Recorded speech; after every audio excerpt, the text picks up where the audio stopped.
तो गाइज़ आज हम डिस्कस करेंगे रिवीजन के पैटर्न के ऊपर, क्योंकि मुझसे बहुत सारे लोगों ने पूछा है कि सर पढ़ तो ले रहे हैं बट भूल जा रहे हैं, रिवीजन नहीं कर पा रहे हैं, रिवीजन करना कैसे है। अभी रिसेंटली मुझे 2 दिन पहले कॉल आई थी, जम्मू से थे, उनका नाम मुझे याद नहीं आ रहा है, बट उन्होंने मुझसे क्वेश्चन किया था कि सर रिवीजन करना है, उनका दिसंबर में एग्ज़ाम भी है कोई, और वो JNK पुलिस में है। तो भाई फर्स्ट ऑफ ऑल आप JNK पुलिस में हैं, इसके लिए आपको बहुत बहुत धन्यवाद, आपने बहुत मेहनत की होगी, बहुत बहुत आपको शुभकामनाएं हमारी तरफ से। तब जा कर के आप कहीं किसी भी एक प्रॉपर जॉब में होंगे, बट आप स्टिल आगे बढ़ना चाह रहे हैं, ये देख के मुझे बहुत अच्छा लगा। और मैंने भाई से बोला भी था कि यार देखो मैं ऐसे ही बात करता हूँ, ठीक है, आप लोग लगता हो ना कि सर हैं, मतलब ऐसे मैं ऐसे ही बात करता हूँ। आप मुझे सर बोलो, मतलब आप कॉल करते हो सर बोलो, भाई बोलो, भैया बोलो, कोई दिक्कत नहीं है। मैंने पहले भी कह रखा है, आप मुझे अगर आपको मैं पसंद नहीं आ रहा, आप मुझे गलत से ही बोल दो यार, क्या करना है, ठीक है, आपके बोल देने से क्या हो जाएगा, ठीक है, डोंट माइंड, कभी मैं माइंड नहीं करता इन सब चीज़ों से, ठीक है। आप मुझे रेस्पेक्ट दे रहे हैं कि नहीं सर आप यू आर द बेस्ट, काफ़ी कमेंट्स आते हैं sir you are the best, sir I have seen many videos sorted on YouTube but no one is better than you, you are the best, XYZ, बहुत सारी चीज़ें हैं, तो उसके लिए बहुत बहुत थैंक यू। तो अगर आप रेस्पेक्ट दे रहे हैं, आप उस रेस्पेक्ट में मुझे भाई बोलो, भैया बोलो, सर बोलो, because I am not the कहते हैं ना, I am not at the age of 50, 56, 40, I am just of 25। Maybe आप में से बहुत ज़्यादा ऐसे लोग होंगे जो मुझसे एज में बड़े होंगे, जो इन वीडियोज़ को देखते होंगे या फिर मुझसे सीखते होंगे, but it's just respect you give me that कि मैं आपको पढ़ा रहा हूँ and you call me sir, it's okay. आप भैया बोलो, भाई बोलो, कोई आप मुझसे बड़े हैं, आप अगर ऑकवर्ड लगता हो तो भाई बोल सकते हैं, नो इशू। मुझे एक कमेंट भी आया था, व्हाट्सएप में मैसेज किया था एक भाई ने, अरे ऋषभ भाई क्या हाल चाल, मैंने कहा भाई सब बढ़िया यार, ठीक है, तो उससे कोई दिक्कत नहीं होती है। तो एक भाई ने मुझे क्वेश्चन किया था कि सर रिवीजन करना है और मेरा नवंबर दिसंबर में एग्ज़ाम होगा, तो सर उस एग्ज़ाम को हम कैसे क्लियर करें। सर कुछ चीज़ें हमने पढ़ रखी हैं, बुक हमारी नियरली N&F तक कंप्लीट है, तो उसके आगे सर कैसे बढ़ना है, फिर पीछे की चीज़ों को हमें कैसे पढ़ना है। तो देखो सबसे पहले तो आपको स्टार्ट कर दिया पढ़ना आपने, स्ट्रोक कॉन्सोनेंट्स पढ़े, वॉवल्स पढ़े, सारी चीज़ें आपने देख ली। रिवीजन कैसे करें, आप बुक पढ़ना शुरू करते हैं स्ट्रोक कॉन्सोनेंट से, पैटर्न देखिएगा, ठीक है। स्ट्रोक कॉन्सोनेंट से आपने पढ़ना शुरू किया, पढ़ते हुए आप डिप्थोंग तक पहुँचे, मुझे एग्जैक्ट याद नहीं चैप्टर का नंबर कौन सा है, बट मैंने चैप्टर का नाम बता रहा हूँ आपको, डिप्थोंग्स तक पहुँचे, मतलब पहले stroke consonant, vowels, then R&H, जो भी चीज़ें आपके सामने आती हैं, इंटरवेनिंग वॉवल्स वगैरह, आपने उसको पढ़ा, डिप्थोंग्स तक पहुँचे, फर्स्ट रिवीजन, ठीक है। देन आफ्टर डिप्थोंग के बाद आपका स्टार्ट होता है सर्कल, एस सर्कल, ये एंड होता है। सर्कल का जो पैटर्न है, क्राइटेरिया है, एस सर्कल, SW STR, तो लूप ST STR तक सेकंड रिवीजन, ठीक है। अब कैसे करना है फर्स्ट रिवीजन, अभी वो भी हम आपको बताएंगे, ठीक है। थर्ड रिवीजन, STR के बाद आता है आपका लूप, सॉरी हुक, हुक खत्म होता है शन पे, थर्ड रिवीजन। इसके बाद आता है आपका हुक के बाद एस्पिरेट्स, सॉरी एस्पिरेट्स, ये आपका वॉवल इंडिकेशन, ऐसा कुछ इसका फिक्स नहीं है इसका पर्सनली, बट होता क्या है कि इसके बाद आपका स्टार्ट होता है हॉविंग प्रिंसिपल, जो कि आपके शॉर्ट हैंड के फील्ड का एक एडवांस लेवल है। तो हम क्या करते हैं कि हॉविंग प्रिंसिपल के पहले तक की चीज़ें हम क्लियर कर लेते हैं, क्योंकि यहाँ पे आकर के आपकी रिविजनरी बी भी आती है, ठीक है। फिर आता है आपका हॉविंग, सेक्शन 1 से स्टार्ट होता है और ये जाता है आपका टिल सफिक्स, ठीक है। ये आपको ये पैटर्न है, आप 1 2 3 4 5 बार पूरी बुक कंप्लीट करने में आप 5 बार रिवीजन करेंगे। रिवीजन नंबर 1 पैटर्न देखना,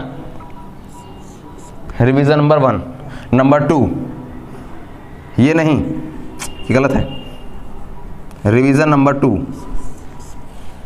number 3, number 4 and number 5। Revision आपने सिर्फ इतना पढ़ा है तो सिर्फ इतने की, इतना पढ़ लिया तो इसका मतलब ये नहीं कि आप इसको भूल जाओ, सिर्फ इसको करो ना, इसके साथ ये, फिर थर्ड नंबर पूरा, फिर फोर्थ नंबर ये, और फिफ्थ नंबर में पूरी की पूरी बुक आपको रिवाइज करनी है। ये आपको रिवीजन करने का पैटर्न है। अगर ज़रूरत पड़े तो आप इसको नोट डाउन भी कर सकते हैं, या फिर वीडियो आपके सामने पड़ी ही रहेगी, जब चाहें आप देख सकते हैं। अगर आप इसमें से किसी से बिलोंग करते हैं, ठीक है, तो आप इसको फॉलो करिए, आपका रिवीजन बहुत अच्छा होगा, आपको पुरानी चीज़ें जो भूल जाते हैं वो भूलेंगे नहीं। अब रिवीजन कैसे करना है, ठीक है, क्या क्या करना बताया मैंने, कैसे करना है वो भी बताते हैं।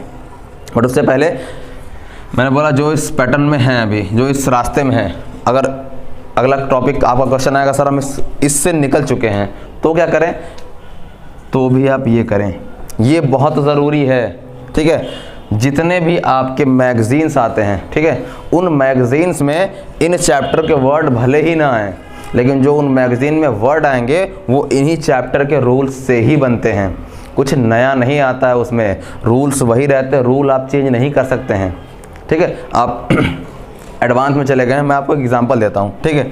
आप अगर कॉन्ट्रैक्शन नहीं पढ़े हुए हैं, आप सिर्फ और सिर्फ हॉविंग प्रिंसिपल तक ही पढ़े हुए, सॉरी सफिक्स तक ही बुक पढ़ा हुआ है, ठीक है। आपके लिए गवर्नमेंट एक वर्ड है, गवर्नमेंट, आप गवर्नमेंट ऐसे बनाओगे, ठीक है, सिर्फ सफिक्स तक पढ़ा है, तो मैं कॉन्ट्रैक्शन की बात नहीं कर रहा हूँ, जो कॉन्ट्रैक्शन में होंगे वो अलग बनाएंगे but I am talking about only suffix. तो अगर आप गवर्नमेंट ऑफ इंडिया आता है तो आपने बनाया गवर्नमेंट, आपने बनाया ऑफ, आपने बनाया इंडिया, ठीक है। और इस गवर्नमेंट में भी आप ये लगाएंगे, लाइन है नहीं है, ये through the line, on the line, above the line, ये बनाएंगे। आप कॉन्ट्रैक्शन पढ़ लेते हैं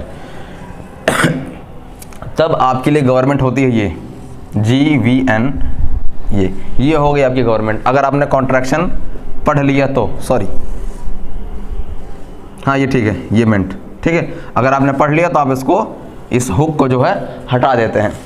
बट अगर मैं बात करूँ एडवांस लेवल की, अगर आप मैटर लिखते होंगे ना, आप में से कुछ लोग जो लिखते होंगे, मैं भी आप लोग इसको यूज़ करते हैं कि नहीं करते हैं, बट मैं रेकमेंड करता हूँ, पर्सनली मैं यूज़ करता था और अभी भी कोई मुझसे पूछता है तो मैं ही बताता हूँ कि अगर आपके सामने गवर्नमेंट ऑफ इंडिया आता है तो आप बनाइए G, उसके नीचे N डबल डैश, काम ख़त्म, ये है आपका गवर्नमेंट ऑफ इंडिया, ठीक है। तो आप भले यहाँ पहुँचे, लेकिन जब तक आप ये नहीं प्रैक्टिस करेंगे, आप वहाँ तक जाना तो छोड़िए, वहाँ तक जाने की सोच भी नहीं पाएंगे, क्योंकि यही बताता है कि हमें यहाँ तक जाना है।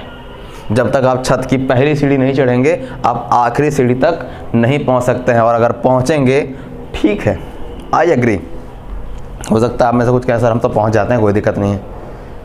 100 बार आपको चढ़ना है, 99 बार आप चढ़ गए, किसी भी एक बार गिरे ना यहाँ से तो फिर उठ नहीं पाएंगे 101 बार चढ़ने के लिए। लेकिन अगर आप स्टेप बाय स्टेप चढ़ रहे हैं तो आप 100 बार चढ़ लेंगे, और अगर आपसे कोई कह दिया कि भाई एक बार और चढ़ जाओ, आप वापस चढ़ सकते हैं, लेकिन किसी एक बार। लेकिन अगर आप बाय वे जाएंगे, सही पैटर्न से जाएंगे, तो आप हर बार आगे जाएंगे, हर बार आगे बढ़ते रहेंगे, ठीक है। तो अगर चढ़ना है आपको हर बार, तो आपको पैटर्न से ही चलना पड़ेगा, ठीक है। ये तो हो गया आपका पैटर्न कि चलिए मैंने बताया ना, ये आपका पैटर्न है कि प्रैक्टिस ये चीज़ें करनी है। कैसे करनी है, आपने यहाँ से लेकर यहाँ तक जितने भी चैप्टर साइज पढ़े आपने प्रैक्टिस कर लिया, काम खत्म। रिवीजन करने के लिए आप यहाँ से, चलिए स्ट्रोक कॉन्सोनेंट है, वॉवेल है, काम खत्म करिए।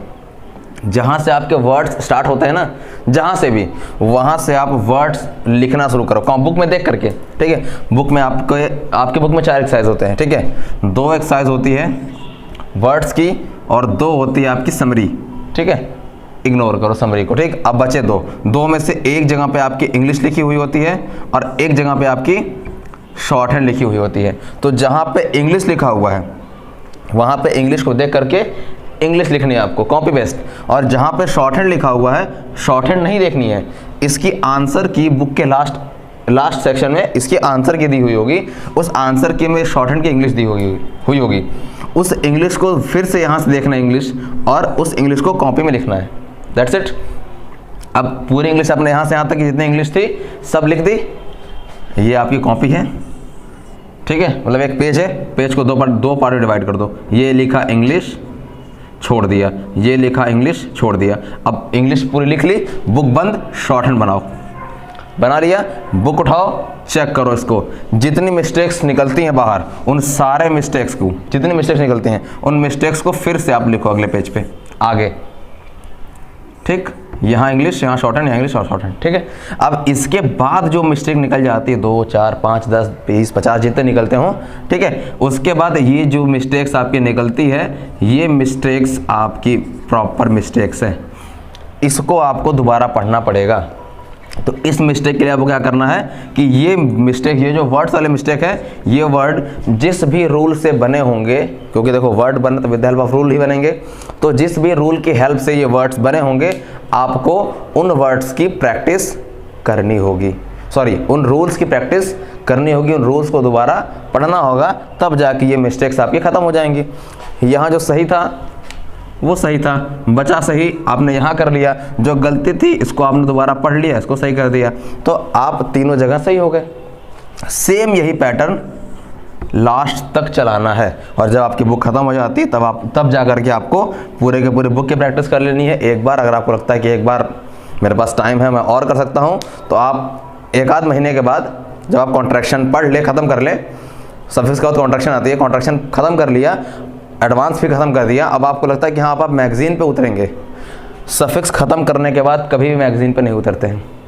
मुझसे पूछा गया मोस्ट कॉमन क्वेश्चन, सफिक्स पढ़ने के बाद कभी भी मैगज़ीन पे, अनसीन पे नहीं उतरते हैं। इसके बाद आपको कॉन्ट्रैक्शन पढ़ना ही पढ़ना है, उसके बाद आप चाहें तो उतर सकते हैं। मैंडेटरी नहीं कि आप मैगज़ीन पे उतरे ही उतरे, लेकिन इसके बाद नहीं उतरना है। कॉन्ट्रैक्शन, मिनिमम कॉन्ट्रैक्शन, बुक की हेल्प आपको मिनिमम कॉन्ट्रैक्शन तक लेनी है, उसके बाद आप जाइए मैगज़ीन, जानी जाइए, बट मैगज़ीन लिखने के साथ साथ आपको एडवांस की प्रैक्टिस भी करनी है, एडवांस को इग्नोर नहीं करना है। मुझसे क्वेश्चन भी किया गया था कि सर सफिक्स के बाद बुक की कोई ज़रूरत नहीं होती है, क्यों नहीं होती? आपकी स्पीड 100, 120, 140, 160, 200 लिख रहे हैं आप, बुक की ज़रूरत तब भी पड़ती है, क्योंकि जब बुक तब भी आपके साथ थी जब आप 0 पर थे। तो अगर आप 200 तक पहुंच चुके हैं, इसका मतलब ये नहीं है कि बुक आप छोड़ दें, क्योंकि बुक वो की है जिसने आपको 200 तक पहुंचाया है। एक कॉमन एग्जाम्पल है कि अगर आप बहुत बड़े आदमी बन जाते हैं तो अपने माँ बाप को नहीं छोड़ते हैं। क्यों नहीं छोड़ते? क्योंकि अब वो आपके साथ तब थे जब आप कुछ नहीं थे। जब आप बच्चे थे तब भी वो आपके साथ थे, यूथ यंग हुए तब भी साथ थे, अनएम्प्लॉयड थे तब भी साथ थे। तो अगर आप कुछ आज अचीव कर लिए हैं तो आप कभी भी अपने माता पिता का या फिर अपने उन दोस्तों का, उन रिश्तेदारों का साथ ना छोड़ें जो उस वक्त में आपके साथ थे जब आप 0 थे। तो जब आप 0 थे, बुक आपके साथ थी, और आज आप पहुंच गए बहुत ऊपर, तो आप होता है ना घमंड नहीं करना चाहिए। अगर ये आप बुक को इग्नोर कर रहे हैं कि अरे बुक बेकार है यार, कि बुक कौन पढ़ता है, इट मीन्स कि आपके अंदर घमंड है, और घमंड कभी भी इंसान को आगे नहीं बढ़ने देती। तो अगर आगे बढ़ना है तो घमंड ख़त्म करिए, सेल्फ रिस्पेक्ट जो होती है उसको बना के रखिए। देखिए एटीट्यूड और सेल्फ रिस्पेक्ट बहुत अलग चीज़ें होती हैं। आपकी बॉडी, जैसे कि मैं खड़ा हूँ, ठीक है, एक एटीट्यूड पर्सनालिटी से अगर आप खड़े हैं, कोई दिक्कत नहीं भाई, हम खड़े रहेंगे, भाई मेरी पर्सनालिटी ही ऐसी है, हम एटीट्यूड में खड़े रहते हैं। बट आपकी बातों में, बॉडी में एटीट्यूड हो, बॉडी लैंग्वेज में हो, चलो ठीक है, लेकिन आप किसी से बात कर रहे हैं तो आपके अंदर एटीट्यूड नहीं होना चाहिए। आप किसी से बात कर रहे हैं तो आपको बात करने का जो वे है वो बिल्कुल ही नॉर्मल होना चाहिए। ये एक तरीका होता है अपने आप को रिप्रेजेंट करने का। आप क्या हैं ये आप जानते हैं। अगर आप किसी को चाहते हैं कि वो आपको जाने, तो वो आपकी एटीट्यूड से ही जानेगा आपको, कि आप किस वे से बात करते हैं। ना आप मुझे कुछ दे रहे हैं, ना मैं आपको कुछ दे रहा हूँ। टू द फैक्ट बात कर रहा हूँ, याद रखो, ना आप मुझे कुछ दे रहे हो, ना मैं आपको कुछ दे रहा हूँ। इन सेंस की अगर बात करें पैसे की, क्योंकि मोस्टली रिलेशन जो ख़राब होते हैं पैसे से ही होते हैं। ना आप मुझे पैसे दे रहे हो, ना मैं आपको पैसे दे रहा हूँ।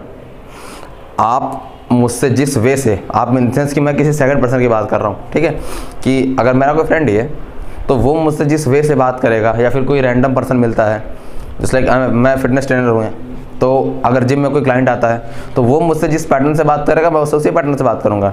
भाई आप नेता, मंत्री, विधायक चाहे जो होंगे, आप अपने लिए होंगे। इस जिम में मैं ट्रेनर हूँ, means I am the coach, मैं गुरु हूँ, और आपका ये जिम्मेदारी बनती है कि आप एटलीस्ट मुझसे रिस्पेक्ट से बात करें। नहीं करेंगे भाई, आप अपना देख लो, मैं अपना देख रहा हूँ।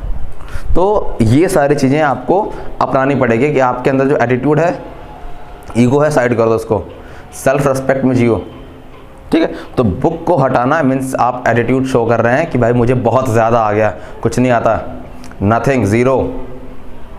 अगर आपके मन में जिस दिन ये आ गया कि मुझे सब आता है, आप 0 हैं। मैं कहता रहा हूँ ना, मैं यहाँ खड़े खड़े अभी एट इंस्टेंट खड़े खड़े, चलो अभी तो आप लोग यूट्यूब पे क्लासेस देख रहे हो, बट एज सुन एज आपकी क्लासेस जो होंगी वो लाइव हो जाएंगी, तो आप लाइव क्लासेस में भी लाइव होंगी, फिर क्लासेस धीरे पेड में कन्वर्ट हो जाएंगी, आपको सारी चीज़ें बताई जाएंगी कि हाँ किस तरह से कैसे कैसे ज्वाइन करना है। जो लोग ज्वाइन करना चाहते हैं कर सकते हैं। तो वहाँ भी ना आप अगर एट इंस्टेंट कोई भी वर्ड मुझसे पूछ लें, कोई भी रूल मुझसे पूछ लें, हम क्लियरली आपको बिना, मेरे पास बुक नहीं है, आई एम फ्री, और ना ही कहीं मेरे अगल बगल कोई बुक रखी हुई है, ठीक है। हम आपको बिना बुक के ही पढ़ा रहे हैं। जब आप मेरी स्टार्टिंग से वीडियो देख लीजिएगा, हम बिना बुक के पढ़ाते थे, बट कुछ लोगों ने मुझे क्वेश्चन मतलब मैसेज किया था कि सर अगर रूल लाइन वाइज पढ़ा दें आप, एकदम एग्जैक्ट टॉपिक वाइज सारे चीज़ों को एलेबोरेट करके, तो ज़्यादा बेनिफिशियल होगा। दैट्स वाई मैंने लास्ट के कुछ चैप्टर्स में बुक की हेल्प ली थी सॉरी, अदरवाइज मैं बुक की हेल्प नहीं लेता, मुझे पूरी की पूरी बुक याद है, बट इट डजंट मीन्स कि मैं बुक मेरे लिए ख़राब है। मेरे पास अभी भी 3 बुक रखी हुई है। क्यों? क्योंकि मैं उठा था वहाँ से, I was zero and now I am at that level कि मैं आपको पढ़ा रहा हूँ, आप पढ़ रहे हैं, आपको नॉलेज मिल रही है और आप उस नॉलेज से सेटिस्फाई हैं। तो वो जो कुछ भी आपके और मेरे बीच में कम्युनिकेशन है, आप मुझे रिस्पेक्ट दे रहे हैं, आप मुझे जान रहे हैं, पूछ रहे हैं, वो सिर्फ उस बुक की हेल्प से हुई है। तो बुक को इग्नोर नहीं करना है, चाहे आप जहाँ पहुँच जाएं। ओके, सो गाइस, आज की वीडियो सिर्फ इसीलिए थी कि आपको रिवीजन कैसे करना है। आज की वीडियो के लिए इतना ही। होप आपको वीडियो बहुत अच्छी लगी होगी। Have a good day.